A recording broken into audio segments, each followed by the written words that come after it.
नमस्कार विद्यार्थी मित्रांनो, आजपासून आपण एक लेक्चर सिरीज चालू करत आहोत आणि त्यामध्ये रोज सकाळी 5 वाजता तुम्हाला 20 ते 30 क्वेश्चन बघायला भेटणार आहे। त्यामध्ये आपण सर्व क्वेश्चनचं विश्लेषण सुद्धा घेणार आहे। तर आजचा आपला पहिला दिवस असेल। या पहिल्या दिवसामध्ये आपण आज 20 क्वेश्चन घेणार आहोत। तर आज 20 क्वेश्चनचं पूर्णपणे विश्लेषण पण आपण इथं देणार आहे। ठीक आहे, तर चला जास्त वेळ न घेता पहिल्या क्वेश्चन कडे आपण जाऊयात। पहिला क्वेश्चन आहे बघा, खालीलपैकी कोणत्या प्रकल्पास महाराष्ट्राची भाग्यलक्ष्मी असे संबोधले जाते? भाग्यलक्ष्मी म्हणून खालीलपैकी कोणत्या प्रकल्पाला संबोधले जाते? हा सरळ त्याचा अर्थ होतो। तर पर्याय चेक करूयात आपण। पहिला पर्याय जायकवाडी, दुसरा पर्याय गोशी खुर्द, तिसरा पर्याय कोयना आणि चौथा पर्याय उजनी। तर याचं योग्य उत्तर काय असणार आहे? तर कोयना धरणाला महाराष्ट्राची भाग्यलक्ष्मी म्हणून ओळखले जाते। हे तिथे आपल्याला लक्षात ठेवणं गरजेचं आहे। आता चेक करा, कोयना धरण कोणत्या जिल्ह्यामध्ये आहे? तर कोयना धरण सातारा जिल्ह्यामध्ये आहे। हे तिथे आपल्याला लक्षात ठेवायचं आहे। दुसरी गोष्ट या जलाशयाचं नाव काय? कोयना धरणाच्या जलाशयाचं नाव काय? तर शिवाजी सागर हे या जलाशयाचं नाव आहे। सर्वात महत्वाची गोष्ट लक्षात ठेवायची की भारतामधील पहिला लेक टॅपिंगचा प्रयोग कोणत्या धरणात करण्यात आलेला असेल? लेक टॅपिंगचा प्रयोग कोणत्या धरणात करण्यात आलेला असेल? तर तो आलेला आहे कोयना धरणामध्ये। ही तिथं आपल्याला लक्षात ठेवणं गरजेचं आहे। आता बाकीचे धरणं आहे तिथं, त्यांच्या संदर्भात सुद्धा आपल्याला माहिती बघणं गरजेचं आहे। तर चेक करा, जायकवाडी धरण आहे, जायकवाडी धरण। तर हे धरण कोणत्या जिल्ह्यात आहे? सरळ विचारलं जाते। तर छत्रपती संभाजीनगर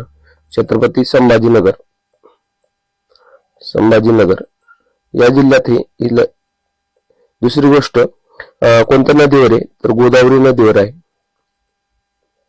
बरं, याच्या जलाशयाचं नाव काय आहे? तर नाथसागर आहे, नाथसागर। ठीक आहे, त्यानंतर उजनी धरण होतं बघा तिथे। तर उजनी धरणासंदर्भात सुद्धा आपण माहिती बघूयात। उजनी धरण कोणत्या जिल्ह्यात आहे? तर पहिली गोष्ट सोलापूर जिल्ह्यात आहे। कोणता जिल्हा सांगावा लागेल? सोलापूर। दुसरी गोष्ट कोणत्या नदीवर आहे? तर भीमा नदीवर आहे। या जलाशयाला काय नाव दिलेले आहे? तर यशवंत सागर। आणि ही गोष्ट इथं लक्षात ठेवा, महाराष्ट्रातील सर्वात जास्त काय म्हटले? सर्वात जास्त दरवाजे असणारं धरण कोणतं असेल? दरवाजे असणारं धरण कोणतं असेल? तर ते हे उजनीचं धरण। नंतर धरणाच्या संदर्भात आणखी दुसरी एक गोष्ट लक्षात ठेवायची आहे। तर महाराष्ट्रातलं सर्वात मोठं म्हणलंय, महाराष्ट्रातलं सर्वात मोठं धरण कोणतं असेल? तर उजनी धरण असणार आहे, उजनी धरण। बघा, प्रश्न जर विचारला महाराष्ट्रातलं सर्वात मोठं धरण कोणतं, त्याचं उत्तर द्यावं लागणार उजनी धरण। मात्र बहुउद्देश असलेलं सर्वात मोठं धरण कोणतं? तर याचं उत्तर काय द्यावं लागणार आपल्याला? जायकवाडी। काय द्यावं लागणार आहे? जायकवाडी। त्यानंतर आणखी एक धरण होतं त्या ठिकाणी चौथ्या पर्यायामध्ये, तर गोसी खुर्द। कोणतं? गोसी खुर्द। आता गोसी खुर्द धरण कोणत्या जिल्ह्यात आहे असं विचारलं जाते? तर भंडारा जिल्ह्यामध्ये आहे, हे एक लक्षात ठेवा। त्यानंतर कोणत्या नदीवर आहे? तर वैनगंगा नदीवर आहे। कोणती नदी? वैनगंगा नदी। त्यानंतर याच्या जलाशयाला काय नाव दिलेलं आहे? तर इंदिरा सागर। काय नाव दिलेलं आहे? इंदिरा सागर। ठीक आहे, इथपर्यंत आपण 4 धरणाच्या संदर्भात माहिती बघणं, म्हणजे जे काही पर्याय होते त्या 4 पर्यायांचं आपण विश्लेषण केलंय। मात्र महाराष्ट्राची भाग्यलक्ष्मी म्हणून कोणतं धरण ओळखले जाते? भाग्यलक्ष्मी म्हणलंय, तर भाग्यलक्ष्मी जर म्हटलं तर कोणतं धरण असणार आहे? कोयना धरण असणार आहे। हे तिथं लक्षात ठेवणं गरजेचं आहे। त्यानंतर पुढच्या क्वेश्चन कडे जाऊयात आपण। पुढचा क्वेश्चन आहे बघा, 1858चा राणीचा जाहीरनामा खालीलपैकी कोणत्या शहरात जाहीर करण्यात आला? शहर विचारलेलं आहे आपल्याला, राणीचा जाहीरनामा वाचून दाखवलेले शहर। तर पर्याय पहिला आहे अलाहाबाद, दुसरा आहे मुंबई, तिसरा आहे दिल्ली आणि चौथा कोणता आहे? तर मद्रास। तर याचं योग्य उत्तर कोणतं असणार आहे? तर अलाहाबाद शहरामध्ये वाचून दाखवण्यात आलेला होता। बर, चला आता याच्या संदर्भात काय काय माहिती बघायची आपल्याला ते पण बघूयात की जाहीरनाम्या संदर्भातलं काय काय गोष्टी बघणं गरजेचे आहे. आता चेक करा या जाहीरनाम्याचा पहिला परिणाम काय झालेला तर कंपनीची राजवट समाप्त करण्यात आली. काय म्हटलंय? कंपनीची राजवट काय झाली? राजवट समाप्त झाली. याच्यावर सुद्धा तुम्हाला क्वेश्चन विचारू शकतात कंपनीची राजवट कधी समाप्त झाली, म्हणजे ब्रिटिश कंपनीची राजवट कधी समाप्त झाली, तर त्याचं सरळ स्वरूप काय बरेच जण काय उत्तर देणार आहेत 1947 ला समाप्त झाली. पण नाही मित्रांनो, तर कंपनीची राजवट कधी समाप्त झाली तर राणीचा जाहीरनामा ज्यावेळेस वाचलाय म्हणजे 1858 ला ज्यावेळेस राणीचा जाहीरनामा वाचलाय त्यावेळेस कंपनीची राजवट समाप्त झालेली आहे. आणि तेव्हापासून कोणाची राजवट चालू झाली तर ब्रिटिश पार्लमेंटची. कोणाची राजवट? ब्रिटिश पार्लमेंटची राजवट चालू झाली. त्यानंतर याच्यामध्ये आता हा वाचून दाखवणारा अधिकारी कोण होता, त्याच्यानंतर दुसरा परिणाम काय झाला या जाहीरनाम्यानुसार तर गव्हर्नर जनरल पद रद्द करण्यात आलं आणि व्हाईसरॉय कोणत्या पदाची निर्मिती करण्यात आली? व्हाईसरॉय पदाची निर्मिती करण्यात आलेली हे सुद्धा तिथं विचारलं जाते. आणि भारताचे पहिले व्हाईसरॉय कोण होते किंवा राणीचा जाहीरनामा कोणी वाचून दाखवला तर त्याचं उत्तर काय द्यावं लागतं आपल्याला? Lord Canning. काय द्यावं लागतंय? लॉर्ड कॅनिंग या जो काही गव्हर्नर जनरल होता म्हणजे तोच भारताचा पहिला व्हाईसरॉय ठरला होता, यानं वाचून दाखवलेला होता. हे तिथं आपल्याला लक्षात ठेवणं गरजेचं आहे. त्यानंतर चेक करा तिसरा क्वेश्चन कडे जाऊयात आपण. तिसरा क्वेश्चन आहे बघा, खालीलपैकी कोणत्या कलमादरम्यान मूलभूत हक्काची तरतूद करण्यात आली? आता मूलभूत हक्काची तरतूद कोणत्या कलमात करण्यात आलेली ते आपल्याला विचारलेले कलम. तर बघा पर्याय चेक करूयात. कलम 14 ते 18, कलम 25 ते 28, कलम 12 ते 35 आणि कलम 36 ते 51. तर याचं योग्य उत्तर काय असणार आहे? 12 ते 35 या कलमादरम्यान काय केलेली तर मूलभूत हक्काची तरतूद करण्यात आलेली आहे. हे तिथे लक्षात ठेवणं गरजेचं आहे. आता याच्यामध्ये बघा मूलभूत हक्क कोणत्या देशाकडून घेतलेत? देश विचारला जाऊ शकते. मूलभूत हक्क कोणत्या देशाकडून घेतलेत? जर देश विचारला आपल्याला तर आपल्याला उत्तर द्यावं लागतं अमेरिका. कोणत्या देशाकडून घेतलेले आहेत? अमेरिका. ठीक आहे, अमेरिकेकडून आपण मूलभूत हक्क घेतलेले आहेत. त्यानंतर मूळ घटनेमध्ये किती हक्क होते असं सुद्धा विचारलं जाते. सुरुवातीला 7 होते, मात्र सध्या किती हक्क आहेत तर 6च हक्क आहेत. हे तिथं लक्षात ठेवायचे. बरं एक हक्क कमी केलाय तर कोणत्या घटनादुरुस्तीने कमी करण्यात आलेलं आहे ते सुद्धा आपल्याला विचारलं जाते. तर 44वी घटनादुरुस्ती. कोणती घटनादुरुस्ती? 44वी घटनादुरुस्ती 1978. 44वी घटनादुरुस्ती 1978 नुसार काय केलेलं आहे? एक हक्क कमी करण्यात आलेला आहे. हे सुद्धा तिथं लक्षात ठेवणं गरजेचं आहे. आता त्यानंतर जे काही मूलभूत हक्क आहेत ते मूलभूत हक्काचं सुद्धा आपल्याला विश्लेषण करावं लागतंय. किती कोणत्या कलमादरम्यान मूलभूत हक्क आहेत तर ते लक्षात ठेवायचं आहे. बघा पहिला हक्क आपल्याला कोणता दिलेला आहे तर समानतेचा हक्क दिलेला आहे. कोणता दिलेला आहे? पहिला हक्क कोणता आहे? पहिला हक्क समानतेचा हक्क आहे.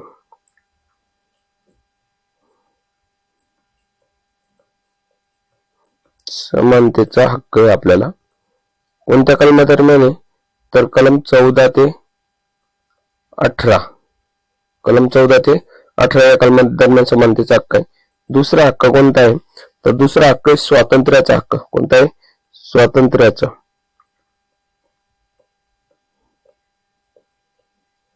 तो कोणत्या कलमादरम्यान आहे तर 19 ते 22च्या दरम्यान आहे. त्यानंतर कोणता आहे तर त्यानंतर तिसरा हक्क आहे शोषणाविरुद्धचा.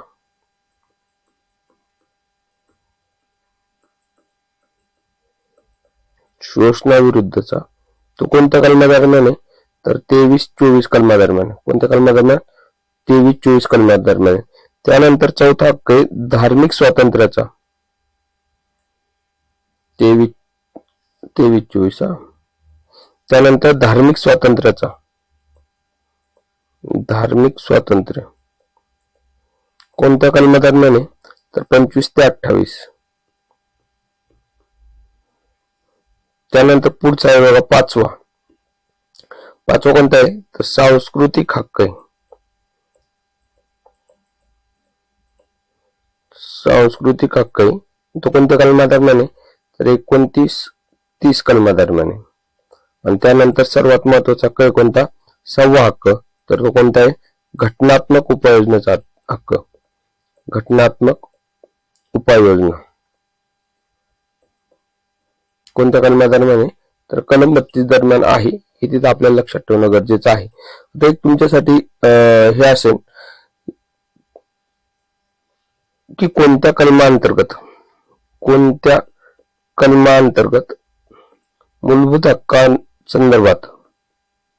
मूलभूत हक्कासंदर्भात कोणत्या कलमांतर्गत मूलभूत हक्कासंदर्भात आपल्याला सर्वोच्च न्यायालयात जाता येऊ शकते.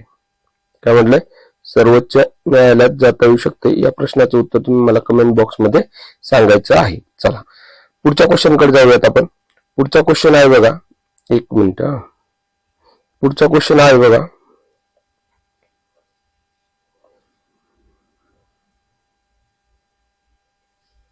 पुढचा क्वेश्चन घ्यायच्या अगोदर एका बॅच संदर्भात माहिती देतो. आपण ऑनलाईन बॅच चालू केलेली आहे. त्या बॅचचं नाव काय आहे, तर निर्भय बॅच म्हणून आपण नाव ठेवलेलं आहे, निर्भय बॅच. आता ही बॅच ऑनलाईन स्वरूपाची बॅच असणारे, म्हणजे ऑनलाईन लाईव्ह प्लस रेकॉर्डेड स्वरूपाची बॅच असणारी. ही बॅच पाहण्यासाठी सर्वप्रथम तुम्हाला काय करावं लागणार आहे, तर आपल्या अकॅडमीचं परिवर्तन अकॅडमीचं ऍप आहे, परिवर्तन अकॅडमी म्हणून. हे ऍप तुम्हाला डाउनलोड करावं लागेल आणि त्यामध्ये गेल्यानंतर प्ले स्टोअर मध्ये गेल्यानंतर परिवर्तन अकॅडमी सर्च मारायचं आणि या कलरचा एक लोगो दिसेल, ते लोगो वाला ऍप आपला असणार आहे. आणि ही बॅच फक्त सामान्यांसंदर्भात आहे. कशा संदर्भात आहे, सामान्य, म्हणजे सामान्यांचे तुमचे जे काही 8 सब्जेक्ट आहेत किंवा विषय आहेत, ते 8 विषय आपण याच्यामध्ये घेणार आहे.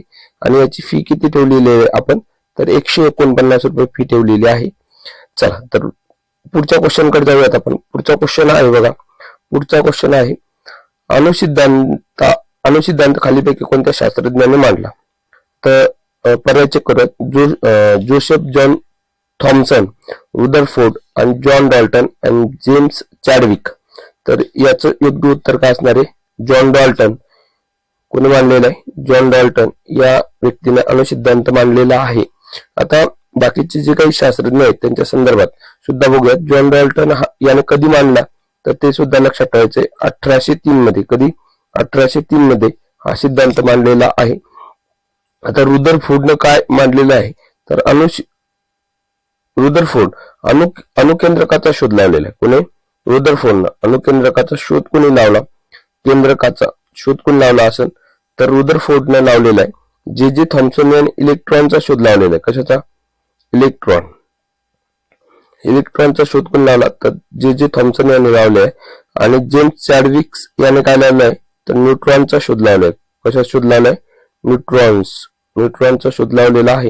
हे सुद्धा तिथं आपल्याला लक्षात ठेवणं गरजेचं आहे. आता इथं इलेक्ट्रॉन आले, न्यूट्रॉन्स आले, त्याच्यानंतर अणुकेंद्रक आले.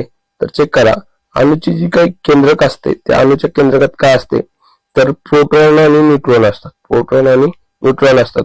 आणि साईडला कोण फिरत असतात, तर साईडला इलेक्ट्रॉन फिरत असतात. इलेक्ट्रॉन फिरत असतात.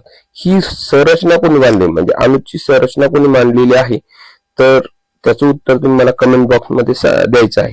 काय म्हटलंय, अणुसंरचना मांडणारा शास्त्रज्ञ कोण, याचं उत्तर तुम्ही कमेंट बॉक्स मध्ये मला द्यायचं आहे. चला पुढच्या क्वेश्चन कडे जाऊयात आपण. पुढचा क्वेश्चन आहे बघा, पुढचा क्वेश्चन आहे, खालीलपैकी कोणता कोळशाचा प्रकार नाही, हे तुम्हाला सांगायचं आहे. तर पर्याय बघूया, लिग्नाइट, बिटुमिनियस, लिमोनाइट आणि पीठ. तर याचं योग्य उत्तर काय असणार आहे, लिमोनाइट हा कोळशाचा प्रकार नाही. तर हा कशाचा प्रकार आहे, लोखंडाचा प्रकार आहे. कशाचा प्रकार आहे, लोखंडाचा प्रकार आहे, लोखंड. ठीक आहे. कोळशाचे किती प्रकार पडतात, तर कोळशाचे 4 प्रकार पडतात.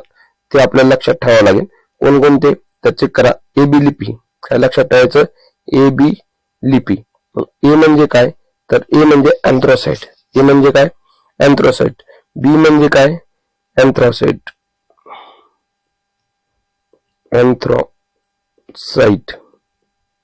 बी म्हणजे काय, बिटुमिनियस. बी म्हणजे काय, बिटुमिनियस. ली म्हणजे काय, लिग्नाइट. ली म्हणजे काय, लिग्नाइट. त्यानंतर पी म्हणजे काय, तर पीठ. हे झाले कोळशाचे 4 प्रकार.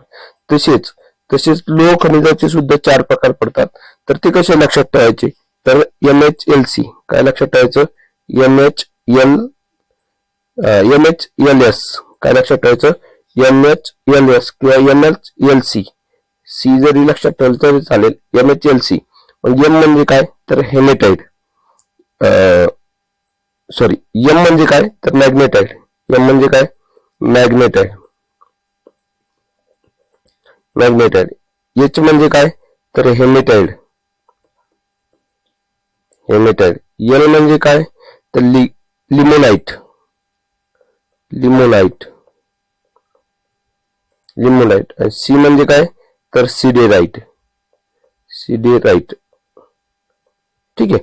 हे 4 लोह खनिजाचे प्रकार आहेत. हे तिथे आपल्याला लक्षात ठेवणं गरजेचं आहे. बरं, चला त्यानंतर पुढच्या क्वेश्चन कडे जाणार आहेत आपण. 6व्या क्वेश्चन कडे. 6वा क्वेश्चन बघूयात काय आहे. तर 6वा क्वेश्चन आहे, 6वा क्वेश्चन ना, एकच मिनिट.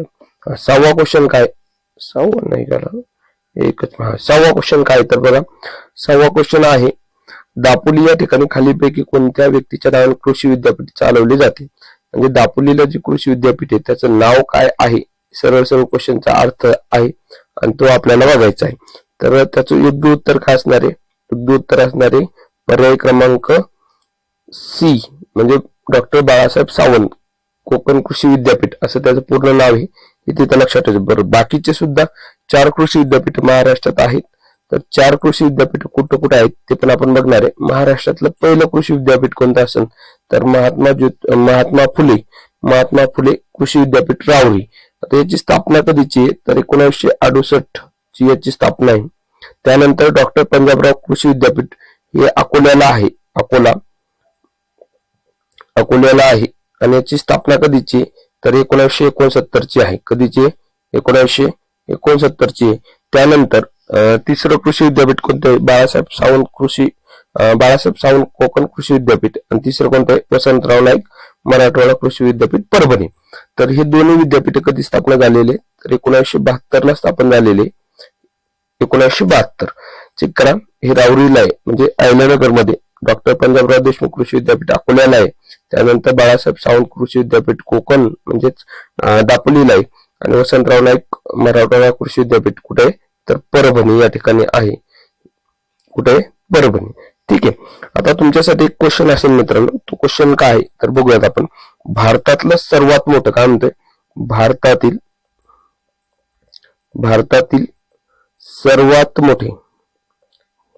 सर्वात मोठे कृषी विद्यापीठ कुठे आहे,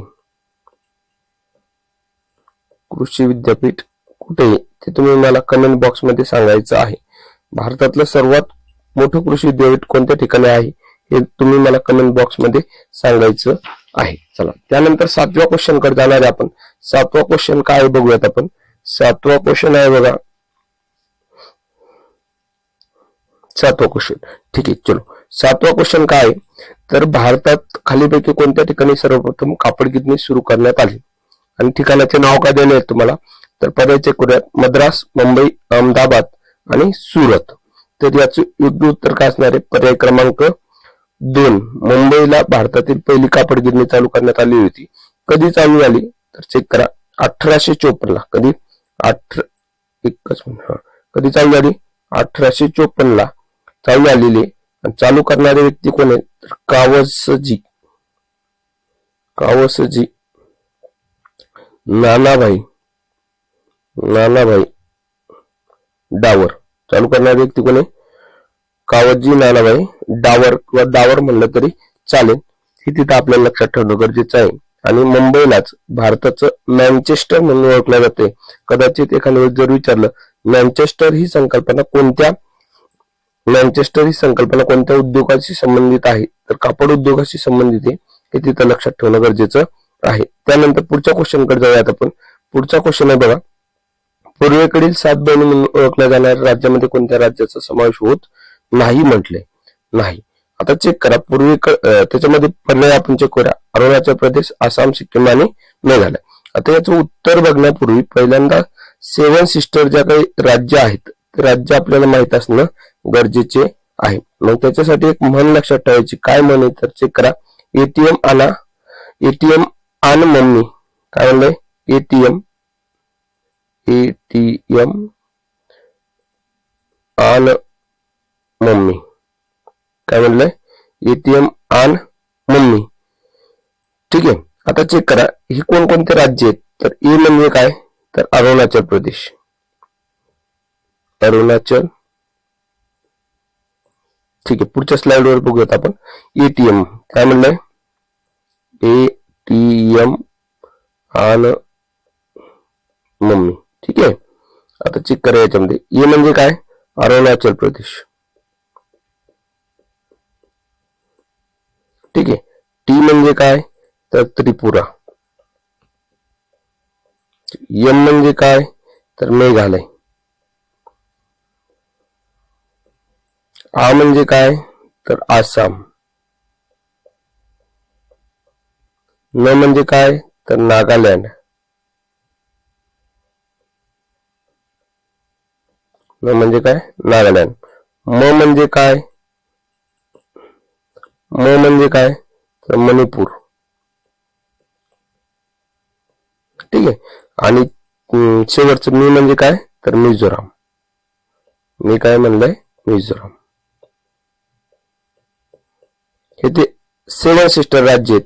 हे तिथे आपल्याला लक्षात ठेवणं गरजेचं आहे. आपल्या प्रश्नाचं योग्य उत्तर आपण बघूयात. याच्यामध्ये कोणतं राज्य सांगितलं तर सिक्कीम राज्याचा समावेश नसणार आहे. कोणत्या राज्याचा? सिक्कीम राज्याचा समावेश नसणार आहे. मग सिक्कीम हे सेवन सिस्टरचं ब्रदर राज्य म्हणून ओळखलं जाते. सेवन सिस्टरचं ब्रदर राज्य म्हणून कोणतं राज्य ओळखतात तर सिक्कीम ओळखतात. चला त्यानंतर पुढच्या क्वेश्चन कडे जाऊयात आपण. त्याआधी दुसरी एक बॅच आहे आपली ऑनलाईन स्वरूपाची मराठी विषयासाठी बॅच असणार आहे. ही बॅच लाईव्ह प्लस रेकॉर्डेड स्वरूपाची बॅच असणार आहे. याच्यामध्ये सुद्धा ही आपल्या ऍपवरच दिसणार आहे. परिवर्तन अकॅडमीचं ऍप आहे. प्ले स्टोअरला जायचं, परिवर्तन अकॅडमीचं नाव टाकायचं, त्याच्यामध्ये हा लोगो असणार म्हणजे पूर्ण लोगो असणारा जे काही ऍप असेल ते डाउनलोड करायचं. डाउनलोड केल्यानंतर तुम्हाला मराठीची बॅच घ्यायची असेल तर मराठीची बॅच घेऊ शकता. जीएसची बॅच घ्यायची असेल तर जीएसची बॅच घेऊ शकता. दोन्ही बॅच तिथे अवेलेबल आहे. मराठीच्या बॅचची फी 999 रुपये ठेवलेली आहे आणि जीएसची बॅचची फी काय ठेवली आहे तर 149 रुपये ठेवलेली आहे. दोन्ही बॅच सुद्धा घेऊ शकता. एक घ्यायची तर एक सुद्धा घेऊ शकता. चला दुसऱ्या क्वेश्चन कडे जाऊयात. पुढचा क्वेश्चन आहे बघा 9वा क्वेश्चन. कृष्णा नदीचा उगम झालेले ठिकाण समुद्र सपाटीपासून किती उंचावर आहे? चेक करा. काय म्हणलंय? कृष्णा नदीचा उगम झालेले ठिकाण समुद्र सपाटीपासून किती उंचावर आहे? पर्याय चेक करूया. 1648. दुसरा पर्याय 1567. तिसरा पर्याय 1438 आणि चौथा पर्याय काय 1177. तर याचं योग्य उत्तर काय असणार आहे? 1438 हे याचं योग्य उत्तर असणार आहे. बरं या प्रश्नावर या प्रश्नाचं उत्तर कसं काढायचंय तर साधी गोष्ट आहे.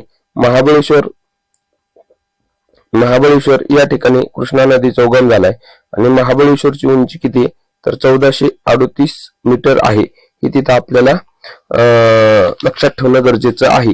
त्यामुळं कृष्णा नदीचा उगम म्हणजे समुद्र सपाटीपासून 1438 मीटर उंचावर झालेला आहे. आता हे उंच ठिकाणीच आहेत बघा, म्हणजे सर्व अंतर जे घेतलेले आहेत हे उंच ठिकाणाचेच आहेत. मग त्याच्यामध्ये 1648 किंवा 1646 म्हणूयात आपण इथं. 1646 वाला महाराष्ट्रातलं सर्वात उंच शिखर आहे त्याचं नाव काय आहे? कळसुबाई. कळसुबाई हे सर्वात उंच शिखर आहे. त्यानंतर 1567 कोणाची? 1567 साल्लेर आणि 1177 कोणाची तर 1177 बैराट. कोणाची? बैराट. म्हणजे जे ते अमरावतीमधील सर्वात उंच शिखर आहे ते बैराट. त्याची उंची 1177 आहे. एक सातपुडा पर्वतातल्या अमरावतीमधील सर्वात उंच शिखर आहे. पण महाराष्ट्रातला सातपुडा पर्वतातील सर्वात उंच शिखर कोणता असणार आहे? अस्तंभा. कोणता असणार आहे? अस्तंभा. 1325. किती? 1325 मीटर ही त्याची उंची असणार आहे. ठीक आहे. त्यानंतर याच्यामध्ये हे कसं लक्षात ठेवायचं चेक करा. महाराष्ट्रातले सर्वात उंच ठिकाण कसा. काय म्हणलं? कसा मी हसतो. तिथं आपल्याला लक्षात ठेवणं गरजेचं आहे. क म्हणजे कळसुबाई, सा म्हणजे साल्हेर, मी म्हणजे महाबळेश्वर, ह म्हणजे हरिश्चंद्रगड, स म्हणजे सप्तशृंगी आणि तो म्हणजे काय तोरणा. बर सातपुडा पर्वतातलं सर्वात उंच शिखर कोणतं असं जर विचारलं तर त्याचं उत्तर द्यावं लागतं आपल्याला सातपुडा पर्वतातलं म्हणलंय तर धूपगड. कोणतं द्यावं लागते धूपगड. हे कुठं आलं एमपी मध्ये आलं 1350. पण महाराष्ट्रातलं सर्वात उंच शिखर म्हणलं तर त्याचं उत्तर काय द्यावं लागतं आपल्याला अस्तस्तंभा. कोणतं द्यावं लागते अस्तस्तंभा 1325. हे कुठं आलं तर नंदुरबार जिल्ह्यामध्ये. कुठं आलं नंदुरबार या जिल्ह्यात आलेलं आहे. हे तिथं प्राकर्षाने लक्षात ठेवणं गरजेचं आहे. त्यानंतर पुढच्या क्वेश्चन कडे जाऊयात आपण. पुढचा क्वेश्चन आहे बघा, दूषित पाणी किंवा दूषित अन्नाच्या माध्यमातून कोणत्या रोगाचा प्रसार होत नाही म्हटलंय. चेक करा काय म्हणलंय नाही होत. चेक करा गचकर्ण, कॉलरा, विषमज्वर आणि अंत्रशोथ याच्यापैकी आपलं योग्य उत्तर काय असणार आहे. गचकर्ण हे दूषित पाणी किंवा दूषित अन्नाच्या माध्यमातून होत नाही तर हे काय म्हणतात संसर्गजन्य रोग आहे ते तिथं लक्षात ठेवायचं आहे. आता याच्यामध्ये कॉलरा संदर्भात काय काय लक्षात ठेवता येईल तर चेक करा जीवाणूपासून होते कॉलरा. कशापासून होते जीवाणूजन्य रोग आहे. जीवाणूजन्य रोग आहे. आणि आंतरराष्ट्रीय प्रवासाच्या वेळी हा क्वेश्चन आलेला आहे. आंतरराष्ट्रीय जर प्रवास करायचा असेल आंतरराष्ट्रीय जर प्रवास करायचा असेल तर त्यावेळेस कॉलरा प्रतिबंधक लस दिली जाते किंवा गावात जर यात्रा असेल तर त्या यात्रेच्या वेळेस सुद्धा कॉलरा प्रतिबंधक लस दिली जाते. आणि या कॉलरा रोगाला ब्ल्यू डेथ काय म्हणायचे ब्ल्यू डेथ या नावाने सुद्धा ओळखले जाते. ठीक आहे चला पुढच्या क्वेश्चन कडे जाऊयात. 11व्या क्वेश्चन कडे. 11वा क्वेश्चन काय आहे बघा. 11वा क्वेश्चन आहे भूकंप लहरीमध्ये सर्वाधिक विनाशक लहरी म्हणून कोणत्या लहरी ओळखल्या जातात. भूकंप लहरीवर क्वेश्चन आलेला आहे आणि तो आपल्याला लक्षात ठेवणं गरजेचं आहे. मग कोणता क्वेश्चन याचा आन्सर चेक करूयात आपण. त्याचा आन्सर काय असणार तर पर्याय चेक करा. पहिल्यांदा प्राथमिक लहरी, दुय्यम लहरी आणि भूपृष्ठ लहरी आणि वरील सर्वच. तर सर्वाधिक विनाशक म्हणलंय त्याच्या सर्वच भूकंप लहरी घातक आहेत मात्र सर्वाधिक विनाशक जर विचार केला तर याचं उत्तर काय असणार आहे भूपृष्ठ लहरी म्हणजे पर्याय क्रमांक सी याचं उत्तर असणार आहे. आता चेक करा भूकंप लहरी संदर्भात माहिती बघायची असेल तर भूकंप लहरीचे 3 प्रकार पडतात. किती प्रकार पडतात 3 प्रकार. ठीक आहे मग ते आपण आता बघितलं प्राथमिक लहरी, दुय्यम लहरी आणि भूपृष्ठीय लहरी. बर सर्वाधिक विध्वंसक कोण असणार आहे तर भूपृष्ठ लहरी असणार आहे. पण सर्वात कमी वेग काय म्हणलंय सर्वात कमी वेग कोणाचा असणार आहे कमी तर चेक करा ज्या सर्वाधिक विध्वंसक आहेत त्यांचाच वेग काय असणार आहे सर्वात कमी असणार आहे. हे तिथे आपल्याला लक्षात ठेवणं गरजेचं आहे. आता भूकंपाच्या संदर्भात आलं म्हणून लक्षात ठेवा भूकंपाची तीव्रता कशात मोजली जाते. भूकंपाची तीव्रता मोजण्याचं एकक काय किंवा भूकंप घडलाय हे कशाद्वारे मोजले जाते तर ते मोजण्यासाठी एकक वापरले जाते सिस्मोमीटर. काय वापरतात सिस्मोमीटर द्वारे काय केले जाते तर भूकंप झाला किंवा नाही झाला हे मोजण्यासाठी वापरले जाते. आणि भूकंपाचं एकक काय किंवा कशाच त्यालाच काय म्हणतात तर रिश्टर स्केल. काय म्हणतात रिश्टर स्केल असं सुद्धा म्हणतात. हे सुद्धा तिथं लक्षात ठेवणं गरजेचं आहे. म्हणजे भूकंपाची तीव्रता कशात मोजतात तर त्या पद्धतीने लक्षात ठेवा सिस्मोग्राफद्वारे मोजले जाते किंवा सिस्मोमीटरद्वारे मोजले जाते. ते कशात मोजतात तर रिश्टर स्केल मध्ये मोजतात. बरं महाराष्ट्रामध्ये भूकंप आतापर्यंत कधी घडलेला आहे किंवा कोणत्या जिल्ह्यामध्ये घडलेला आहे म्हणजे आतापर्यंत बऱ्याच ठिकाणी घडले असतील पण मोठा तर एमएच मध्ये म्हणजे महाराष्ट्रामध्ये 1993 ला सगळ्यांना माहित असेल लातूरला हे साल विचारलेले त्यामुळे साल लक्षात ठेवा. लातूर या ठिकाणी कुठं लातूर या ठिकाणी भूकंप घडला होता. आणि त्यावेळेचे मुख्यमंत्री सुद्धा लक्षात ठेवा माननीय शरद पवार. कोण माननीय शरद पवारजी हे महाराष्ट्राचे त्यावेळेचे कोण होते मुख्यमंत्री होते. चला त्यानंतर पुढच्या क्वेश्चन कडे जाऊया. पुढचा क्वेश्चन आहे बघा प्राथमिक क्षेत्रामध्ये खालीपैकी कोणत्या उद्योगाचा समावेश होतो अर्थशास्त्राच्या दृष्टीने. काय म्हटलंय अर्थशास्त्राच्या दृष्टीने प्राथमिक क्षेत्रामध्ये खालीपैकी कोणत्या उद्योगाचा समावेश होतो तर पर्याय चेक करूयात आपण. खाणकाम, लोह पोलाद, सिमेंट उद्योग आणि वाहतूक उद्योग. तर याचं योग्य उत्तर काय असणार आहे? खाणकाम. याचं योग्य उत्तर काय असणार आहे? खाणकाम. आता चेक करा. अर्थशास्त्राच्या दृष्टीने अर्थशास्त्राची म्हणजे काय म्हणतो आपण, क्वेश्चन चेक करा. अर्थशास्त्राच्या दृष्टीने जे काही उद्योग आहेत त्या उद्योगाचे किती क्षेत्रामध्ये विभाजन केलं गेलेलं आहे? तर 4 क्षेत्रामध्ये. किती क्षेत्रामध्ये? 4 क्षेत्रामध्ये विभाजन करण्यात आलेलं आहे. ते 4 क्षेत्र कोणकोणते आहेत? तर प्राथमिक क्षेत्र. कोणतं? प्राथमिक क्षेत्र. त्यानंतर द्वितीय क्षेत्र, त्यानंतर तृतीय क्षेत्र आणि चतुर्थ क्षेत्र. चतुर्थ क्षेत्र. आता हे कसं आहे तर ते पण सांगतो. प्राथमिक क्षेत्राला आपण कृषी क्षेत्र म्हणतो. काय म्हणतो? कृषी क्षेत्र. द्वितीय क्षेत्राला आपण उद्योग क्षेत्र म्हणतो.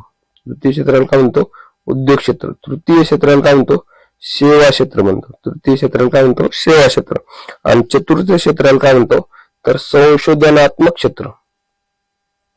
संशोधनात्मक क्षेत्र किंवा निर्णयक्षम क्षेत्र. काय म्हटलं जाते? निर्णयक्षम. निर्णयक्षम क्षेत्र म्हणून चतुर्थ क्षेत्र ओळखले जाते. बरं, आता प्राथमिक क्षेत्रात कोणकोणते उद्योग येतात तर चेक करा. कृषीशी संदर्भित.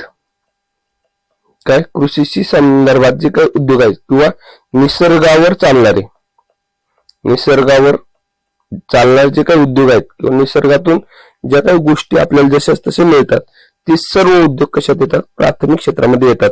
मग त्याच्यामध्ये शेती असेल, पशुपालन असेल, त्यानंतर कुक्कुटपालन असेल, खाणकाम असेल किंवा जंगल असेल, या क्षेत्राचा समावेश कशात होतोय? तर प्राथमिक क्षेत्रामध्ये होते. हे तिथे लक्षात ठेवणं गरजेचं आहे. त्यानंतर द्वितीय क्षेत्र आहे. द्वितीय क्षेत्रामध्ये कशात समावेश होते? द्वितीय क्षेत्र म्हटलं तर द्वितीय क्षेत्रामध्ये उद्योग क्षेत्र. कशाचं आहे? उद्योग क्षेत्र. मग प्राथमिक क्षेत्रातून मिळणाऱ्या ज्या काही गोष्टी आहेत त्याच्यावर प्रक्रिया करून, काय म्हणलंय? प्रक्रिया करून जे काही प्रक्रिया करणारे जे काही उद्योग असतात ते उद्योग सर्व कशात येतात? द्वितीय क्षेत्रामध्ये येतात. मग त्याच्यामध्ये कारखाने असतील, त्यामध्ये जलविद्युत असेल, जलविद्युत पुरवठा, जलविद्युतच म्हणा, त्यानंतर बांधकाम असेल, या सर्वांचा समावेश कसा होणार आहे? द्वितीय क्षेत्रामध्ये होणार आहे. तृतीय क्षेत्रामध्ये काय असते? तृतीय क्षेत्र चेक करा. तृतीय क्षेत्रामध्ये काय असणार आहे? याला सेवा क्षेत्र म्हणतो. तर वाहतूक, वाहतूक व दळणवळण, वाहतूक आणि दळणवळण, त्यानंतर व्यापार, हॉटेल असतील, बँका असतील किंवा शिक्षण असेल, हे सुद्धा कशात येणार आहे? तृतीय क्षेत्रामध्ये येणार आहे. झालं. त्यानंतर चतुर्थ क्षेत्र. चतुर्थ क्षेत्रामध्ये काय काय येते चेक करा. चतुर्थ क्षेत्रामध्ये येते संशोधन असेल, त्यानंतर विज्ञान व उच्च तंत्रज्ञान असेल, विज्ञान आणि उच्च तंत्रज्ञान,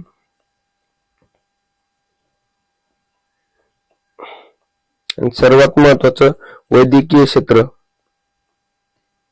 वैद्यकीय क्षेत्र जे ऑपरेशन करायचं का नाही करायचं हा सर्वस्वी निर्णय काय कशात असणार आहे?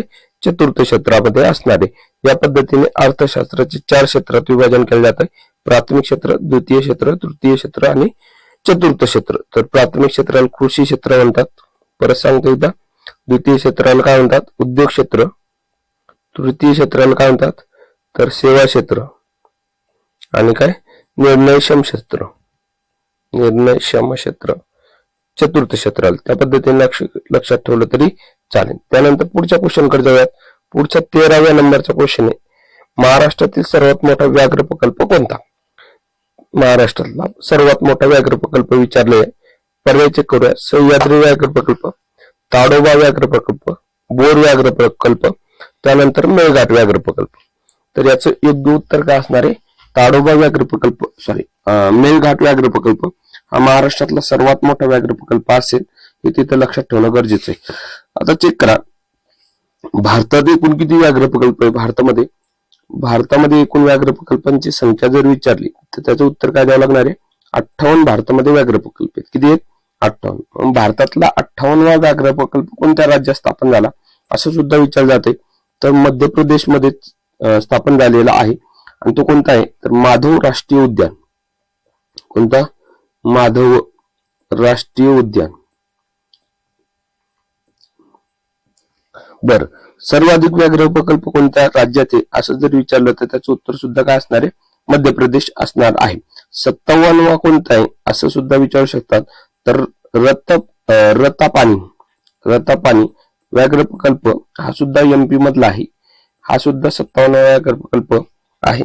त्यानंतर आता महाराष्ट्रात किती व्याघ्र प्रकल्प आहे असं सुद्धा विचारलं जाते. तर महाराष्ट्रात 6 व्याघ्र प्रकल्प आहेत. किती आहेत? 6 व्याघ्र प्रकल्प. याच्यामध्ये महाराष्ट्रातला पहिला व्याघ्र प्रकल्प कोणता असेल? महाराष्ट्रातला पहिला व्याघ्र प्रकल्प तर मेळघाट. कोणता आहे? मेळघाट. कोणत्या जिल्ह्यामध्ये? तर अमरावतीमध्ये. आणि हाच महाराष्ट्रातला सर्वात मोठा व्याघ्र प्रकल्प आहे.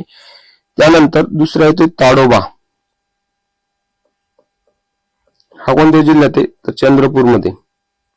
कुठे? चंद्रपूरमध्ये. त्यानंतर येतोय पेंच. कुठे? तर नागपूरमध्ये. त्यानंतर येतो बघा बोर. हा कुठं आला? वर्ध्यामधला आहे. आणि बोर हा देशातील म्हणला बोर हा देशातला सर्वात लहान व्याघ्र प्रकल्प आहे. कुठला? देशातला सर्वाधिक लहान व्याघ्र प्रकल्प कोणता? तर त्याचं उत्तर द्यावं लागते बोर. त्यानंतर नवेगाव बांध हा कुठं आला? तर गोंदिया जिल्ह्यामध्ये. आणि सर्वाधिक क्वेश्चन असणारा व्याघ्र प्रकल्प कोणता असेल? तर सह्याद्री व्याघ्र प्रकल्प. कोणता? सह्याद्री. त्यालाच आपण चांदोली व्याघ्र प्रकल्प सुद्धा म्हणतो. व्याघ्र प्रकल्प त्यालाच काय म्हणतो आपण? चांदोली.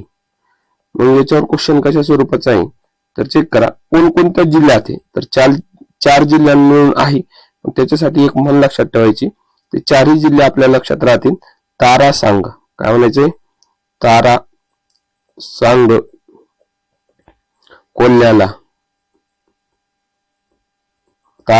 कोल्ह्याला, रत्नामार्फत. काय सांगितलंय? रत्नामार्फत. तारासांग कोल्ह्याला रत्नामार्फत. तारा म्हणजे काय? तर सातारा. तारा म्हणजे काय? तर सातारा. पहिला कोणता झाला? सातारा. त्यानंतर कोणता? सांगली. दुसरा कोणता? सांगली. बर. तिसरा कोणता? कोल्हापूर. आणि नंतर सगळ्यात शेवटचा रत्नागिरी. या 4 जिल्ह्यात आहे. हे तिथे लक्षात ठेवणं गरजेचं आहे. बरं, आता चेक करा. याच्यामध्ये सर्वात महत्वाची गोष्ट काय लक्षात ठेवावं लागेल? तर भारतातला पहिला व्याघ्र प्रकल्प कोणता? तर त्याचं उत्तर काय द्यावं लागेल? Jim Corbett. जे काही नॅशनल पार्क होतं त्यालाच काय केलंय? जिम कॉर्बेट नॅशनल पार्क जे होतं त्यालाच पहिलं व्याघ्र प्रकल्प घोषित करण्यात आला. आणि तो कोणत्या राज्यात आहे? तर उत्तराखंडमध्ये. कुठे? उत्तराखंडमध्ये आहे. हे तिथे लक्षात ठेवा. त्यामध्ये महाराष्ट्रातलं पहिला विचारलं तर मेळघाट आत्ता बघितलं आपण.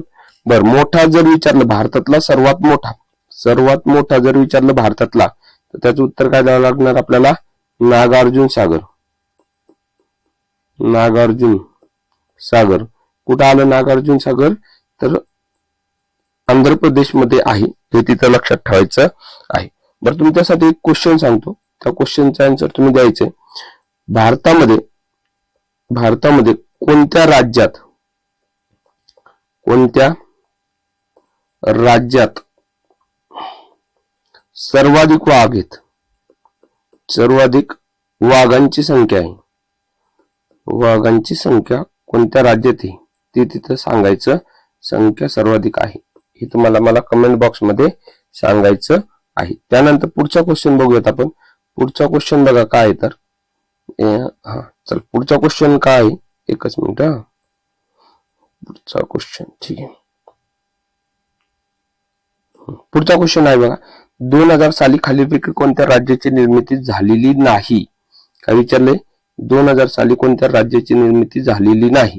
राज्य बघूया. छत्तीसगड, उत्तराखंड, झारखंड आणि गोवा. ठीक आहे. तर याचं योग्य उत्तर काय असणार आहे?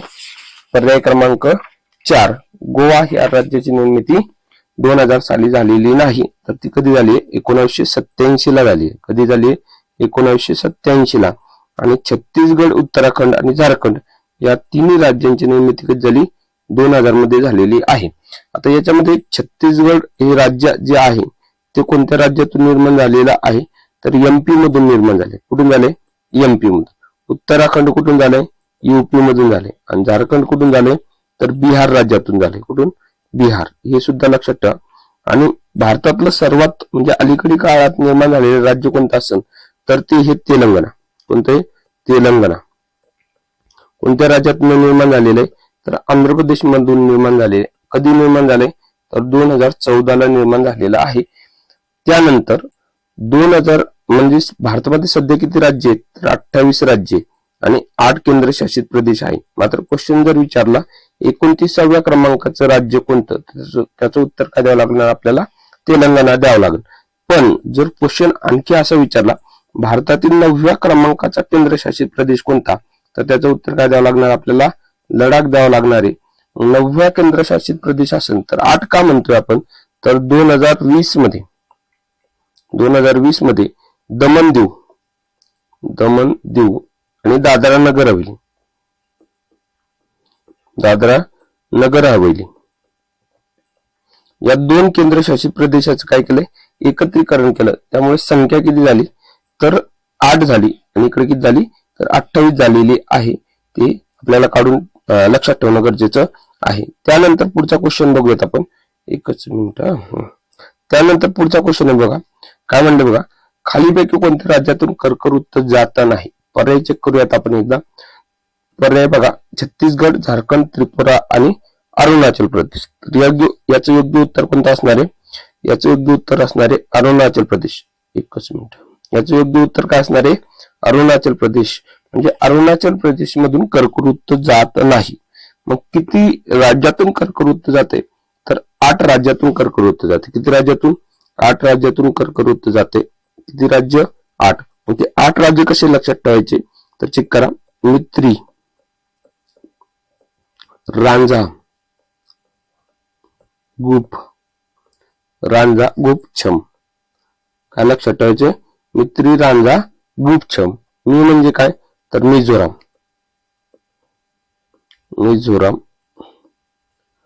त्रि म्हणजे काय? तर त्रिपुरा.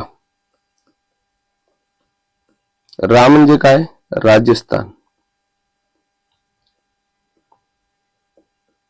रा म्हणजे काय? राजस्थान. झा म्हणजे काय? तर झारखंड. गु म्हणजे काय? तर गुजरात. प म्हणजे काय? तर पश्चिम बंगाल. च म्हणजे काय? छत्तीसगड. कोणतं? छत्तीसगड. आणि म म्हणजे काय? तर मध्य प्रदेश म्हणजे एमपी. ठीक आहे. या 8 राज्यातून जाते हे तिथे लक्षात ठेवा. त्यानंतर त्याच्यामध्ये ठीक आहे. चला पुढच्या क्वेश्चन कडे जाऊयात आपण. पुढचा क्वेश्चन बघा. पुढचा क्वेश्चन सांगायच्या अगोदर आपण परिवर्तन अकॅडमीचे जे ऍप आहे त्या ऍपवर 2 बॅचेस लॉन्च केलेल्या आहेत. त्याच्यामध्ये पहिली बॅच आहे बघा सामान्यांसंदर्भात. त्याची फी फक्त 149 रुपये ठेवलेली आहे. दुसरी बॅच आहे मराठी, म्हणजे पूर्ण मराठीचा समावेश असणार आहे आणि त्याची फी किती असणार आहे? तर 999 रुपये असणार आहे. चला पुढच्या क्वेश्चन कडे जाऊयात. पुढचा क्वेश्चन बघूयात. पुढचा क्वेश्चन आहे बघा. अरुणाचल प्रदेश व गुजरातमध्ये सूर्योदय व सूर्यास्त यांच्यात किती वेळेचा फरक पडतोय? पहिला पर्याय चेक करूयात. 1 तास 46 मिनिटं, 1 तास 36 मिनिटं, 1 तास 56 मिनिटं आणि 1 तास 26 मिनिटं. तर याचं योग्य उत्तर काय असणार आहे? पर्याय क्रमांक 3, 1 तास 56 मिनिटाचा फरक पडतोय. आता चेक करा. अरुणाचल प्रदेश मधलं सर्वात पूर्वेकडचं ठिकाण कोणतं असणार आहे? तर किंबिथू. हे जे काही ठिकाण आहे या ठिकाणचं आणि गुजरात मधील घुमरघोटा हे सर्वात पश्चिमेकडचे ठिकाण आहे. यांच्यामध्ये सूर्योदय आणि सूर्यास्तामध्ये 1 तास 56 मिनिटाचा म्हणजे 116 मिनिटाचा फरक असणार आहे. किती? 116 मिनिटाचा फरक असणार आहे. हा फरक कशाहून गणला गेला म्हणजे कशाहून पडला? तर रेखावृत्तामुळे पडलाय. कशामुळे? रेखावृत्तामुळे पडलाय. भारताची जी काही प्रमाणवेळ आहे ही प्रमाणवेळ ठरवण्यासाठी एकच रेखावृत्ताचा वापर केलेला आहे. ते कोणतं रेखावृत्त आहे तर 82.5 पूर्व रेखावृत्त. कोणतं 82.5 पूर्व रेखावृत्ताचा वापर केलेला आहे, हे पण तिथं लक्षात ठेवणं गरजेचं आहे. दुसरी गोष्ट, जागतिक प्रमाणवेळ आणि भारताची प्रमाणवेळ याच्यामध्ये 5.5 तासाचं अंतर. किती आहे 5.5 तासाचं अंतर आहे. म्हणजे 5.5 तास पुढे आहे भारताची प्रमाणवेळ जागतिक प्रमाणवेळेपेक्षा.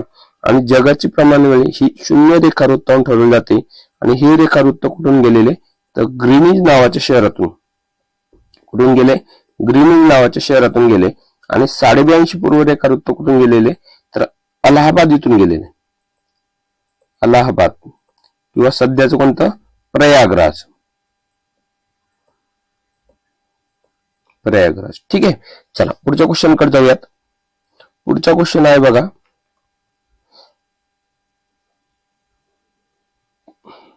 चला पुढचा क्वेश्चन आहे, पानिपतचे दुसरे युद्ध कोणत्या वर्षी झाले. आता चेक करा. पहिला पर्याय चेक करूयात आपण. 1526, 1556, तिसरा 1761 आणि यापैकी नाही. तर याचे योग्य उत्तर सांगण्यापूर्वी पानिपतचे 3 युद्ध झालेत मित्रांनो. किती युद्ध झाले 3. आता 3 युद्ध कधी कधी झाले तर 1526 ला पहिलं युद्ध झालं, 1556 ला दुसरं झालं आणि 1761 ला तिसरं झालं. म्हणजे निश्चितपणे आपलं उत्तर काय असणार आहे 1526 असणार आहे. आता पहिलं पानिपतचं युद्ध कोणाकोणात झालं असं सुद्धा क्वेश्चन येते. तर पहिलं 1556चं जे काही पानिपतचं युद्ध आहे ते कोणाकोणात झालेलं आहे तर बाबर आणि लोधी. बाबर विरुद्ध लोधी. ठीक आहे. बाबर विरुद्ध लोधी यांच्यामध्ये झालं. आणि याच्यामध्ये विजय कोणाचा झाला होता तर बाबरचा विजय झालेला होता. दुसरं युद्ध कोणाकोणामध्ये झालं तर पहिलं युद्ध 1526 ला, 1526. दुसरं 1556 ला, 1556 ला. आता हे कोणाकोणामध्ये झालं तर अकबर आणि हेमू. आणि याच्यात विजय कोणाचा झाला होता तर अकबराचा झाला होता. आणि तिसरं युद्ध कोणात झालं होतं तर 1761 ला झालं होतं. आणि हे कोणामध्ये झालं होतं तर मराठे आणि अब्दाली. अहमद शाह अब्दाली किंवा अब्दाली म्हणलं तरी चालेल. आणि याच्यात विजय कोणाचा झाला होता तर अब्दालीचा झाला होता. म्हणजे मराठ्यांचा दारुण पराभव झालेला होता, हे तिथं लक्षात ठेवा. त्यामध्ये आणखी एक क्वेश्चन इथं लक्षात ठेवायचं, पानिपत ही जी काही युद्धभूमी आहे, पानिपत ही जी काही युद्धभूमी आहे ही कोणत्या राज्यात आहे असा सुद्धा क्वेश्चन आपल्याला विचारलेला आहे. तर ही हरियाणामध्ये. कुठे हरियाणा. ठीक आहे. चला पुढच्या क्वेश्चन कडे जाऊयात आपण. पुढचा क्वेश्चन आहे बघा, एकच मिनिट. पुढचा क्वेश्चन बघा, ठरवा राहिला ना. ठीक आहे. खालीपैकी कोणत्या संस्थेचे मुख्यालय वॉशिंग्टन म्हणजे वॉशिंग्टन DC म्हणूयात किंवा वॉशिंग्टन अमेरिका या ठिकाणी नाही म्हटले. नाही काय म्हटले नाही. चेक करा. जागतिक बँक, आंतरराष्ट्रीय नाणेनिधी, आंतरराष्ट्रीय विकास संस्था आणि जागतिक व्यापार संघटना. तर याचं योग्य उत्तर काय असणार आहे जागतिक व्यापार संघटना या ठिकाणी याचं मुख्यालय नाही. जागतिक व्यापार संघटनेचं मुख्यालय कुठे तर जिनिव्हा येथे. कुठे एक मिनिट. जिनिव्हा. कुठे जिनिव्हा या ठिकाणी जागतिक व्यापार संघटनेचं मुख्यालय. जिनिव्हा कुठे तर स्वित्झर्लंड मध्ये. स्वित्झर्लंड. ठीक आहे. चला पुढच्या क्वेश्चन कडे जाऊयात आपण. पुढचा क्वेश्चन आहे बघा, पुढचा क्वेश्चन, नियोजन आयोग बरखास्त करून नीती आयोगाची स्थापना कोणत्या वर्षी करण्यात आली. सर्व क्वेश्चन आहे.